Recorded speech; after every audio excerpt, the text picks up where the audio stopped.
I do believe that this is one of the very successful operations that we have conducted. The main purpose of the operation was counter terrorism. That is why on the first evening there were very pinpointed strikes on terrorists and terrorist infrastructure in the heart of Pakistan. We were successful in eliminating some of the high-value terrorists that are part of the UN's proscribed list of terrorist entities and individuals. After that, when Pakistan escalated the conflict, we responded very, very firmly. I think the sort of response that we could undertake compelled Pakistan to seek a ceasefire. So I think from all accounts, our operation was a successful one. We don't have to go into the nitty-gritty of of that, because the larger picture is that.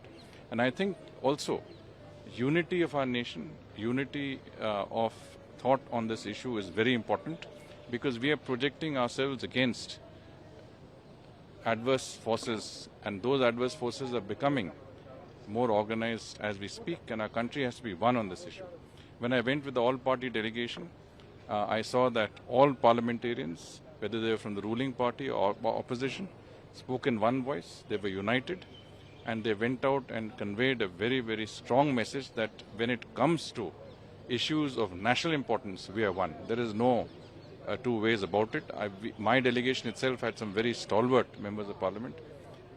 Asaduddin Owaisi was there, Ghulam Nabi Azad was there, others were there. They spoke very forcefully on this issue. And this is what I believe is the true nature of what we should be doing, because we are facing some very, very adverse challenges in the global situation. And as a country, as a people, we should be one on this issue. And I hope the discussions in Parliament will be constructive, that they will lead to further unity, and they will send a strong message to our adversaries that we will not tolerate any more terrorist attacks against us, against our territory.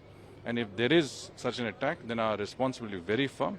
There is a new normal, and this new normal will ensure that there is a deterrence to such terrorist action, and that the government and the people of India will not tolerate any more of this adventurism or using terrorism as an instrument of policy by Pakistan or any other country.